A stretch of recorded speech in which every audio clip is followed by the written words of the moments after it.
All right. Let me start by saying I'm not entirely sure why MT2 accepted my proposal to speak with you tonight, as this story doesn't really go anywhere, there's not really any lessons to be learned, and I'm not necessarily a better person for having lived it. But it does involve crossing borders, specifically the border into the smallest country in the world, Vatican City. Whoop, there it is. Vatican City. This is 2014, and we're on a school trip to Italy and Germany with 20 high school students, 4 chaperones, and a no-nonsense German tour guide named Martin. I've done a couple trips like this in the past with twice as many students, so this one should be a piece of cake. We have the students grouped up in groups of 5 for head checks, for head counts anytime we enter or exit a location. They all have my cell phone number in case anything goes wrong. So we're feeling pretty good.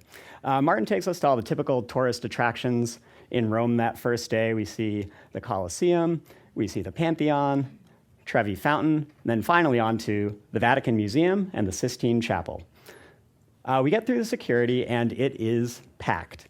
Easter week, the Vatican, no way of knowing that there would be a ton of people there. So Martin's whipping us through the museum way too fast. We can barely keep up.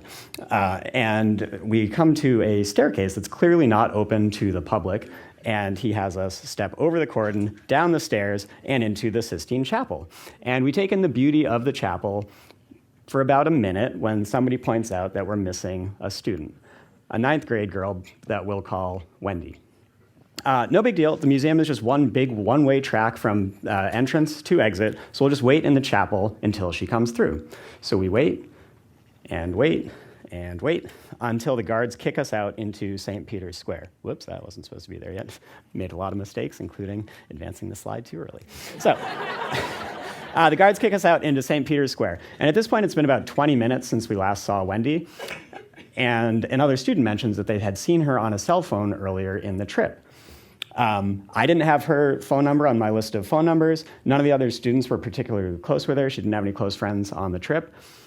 And that's when I made mistake number 1 of several. I called her mom. I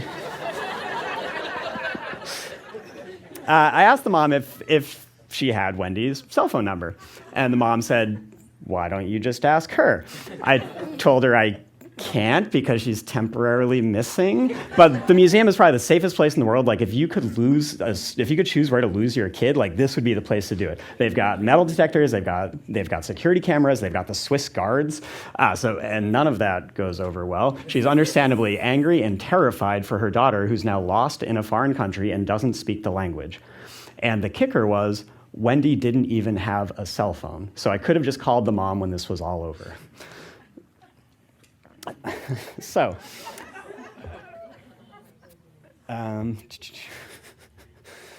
okay, so I've completely lost my train of thought. So Wendy's, we have no idea where she is, and oh boy.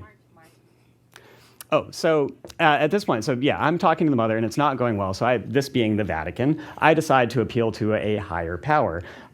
Martin, our tour guide, he's been doing these trips. He's been doing these trips for years and years and years. So I figure he'll tell the mother about the toll-free number they have, or how they've handled events like this in the past. This was mistake number 2. Instead of telling her these things, he tells her in pure German frankness, she may be dead, she may be kidnapped, she may be unconscious in a bathroom stall, but she is probably fine. I snatch the phone out of his hand and I tell him that is not what an American wants to hear when her daughter is missing abroad. So, Martin's no help, and I'm the one who planned the trip, so I realize it's up to me to figure this out. So I ask myself what I think any of you would ask yourself in this situation: what would Liam Neeson do? I think about my particular set of skills, and I start to visualize the scale model of the Vatican we saw on the way in. There's only 2 exits: the entrance where we came in on Viale Vaticano, and the exit where we're currently standing in St. Peter's Square. If I divide the students up into 4 elite strike teams, we can find Wendy. Strike Team Alpha, you loop around back to the entrance, catch her if she comes out that way. Strike Teams Bravo and Charlie, you circle the obelisk. Bravo counterclockwise, Charlie clockwise. That way, if Wendy's also going around the obelisk, one of you will catch her. Strike Team Delta, you position yourself on this exit in case she comes out this way. As for me, I'm going back in. So, much to the annoyance of the hundreds of people who are making their way through the museum the correct way, I'm salmoning my way back towards the entrance, checking for Wendy as I go, where I'll check in with Alpha Team and keep bouncing back and forth until I see her. Along the way, I see a guard booth. I show the guards a photo of Wendy, and I ask them in an accent perfected over 10 hours of Pimsleur language lessons if they've seen her. Tu vendile, tu vendile. They exchange perplexed glances with each other and tell me no. And meanwhile, the mother's calling me every 5 minutes, and I've basically run out of things to say at this point. So I try to call Delta Team out in the square for an update. We all left to go get gelato a while ago. So, yes. I tell them to get back to the plan and help me find Wendy. I continue on my sweeps, and again, the mother's calling me every 5 minutes, and I've just have nothing to say that can possibly console her. I keep checking in with the guards, tu vendile, tu vendile. When it finally clicks, and this will be obvious if you speak Italian or know basic English cognates, vendi means to sell. I had been asking these guards if they had sold my student. Or possibly even worse, depending on how you parse my bad Italian grammar, I might have been suggesting, do you want to? You sell her, you sell her.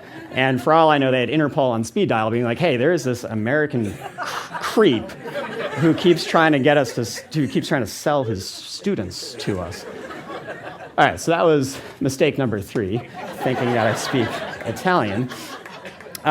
With no luck of finding Wendy on the inside, I decide to go out into the square to check underneath the colonnades to see if she's there.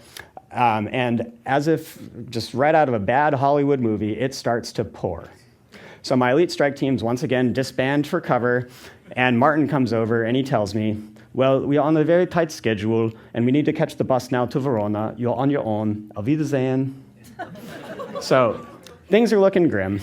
I grew up Catholic, but it didn't really take. But standing there in the seat of the Catholic Church in the pouring rain, looking for this student for the last 2 hours, the mother calling me, and I'm no longer even bothering to answer my phone, I decided to make a deal. I said, if you help me find this student, I'll reconsider the whole not believing in you thing. And sure enough, shortly thereafter, my phone rings. It's the guards in the booth. And after some combination of sitting on a bench for 2 hours and wandering around a bit, Wendy finally decided to go ask somebody for help.